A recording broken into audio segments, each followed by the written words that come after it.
I was homeless at 45 after the divorce, sleeping in my car with everything I owned packed into 2 duffel bags.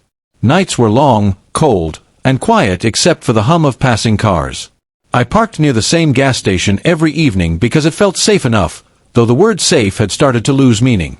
My marriage had ended suddenly, my job followed soon after, and what was once a full life had collapsed into a single metal shell on 4 wheels.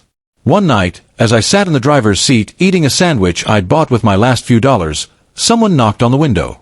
I jumped, startled, and saw a man standing outside, well-dressed, holding a briefcase, maybe in his 50s.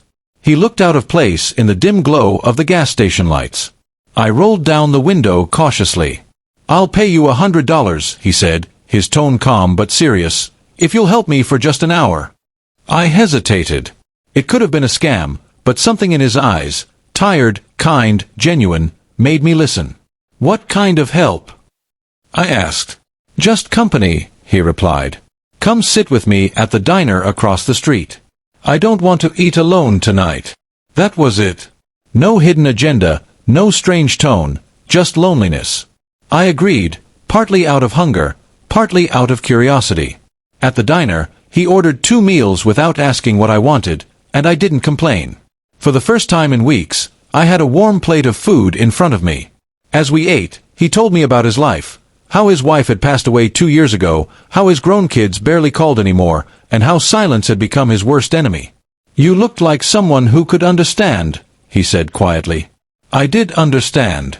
We talked for hours, trading stories of loss and regret, and I realized how easily life could break even the strongest people. When it came time to leave, he reached into his wallet and slid a $100 bill across the table. "You've already paid me," I said softly, pushing it back. He smiled.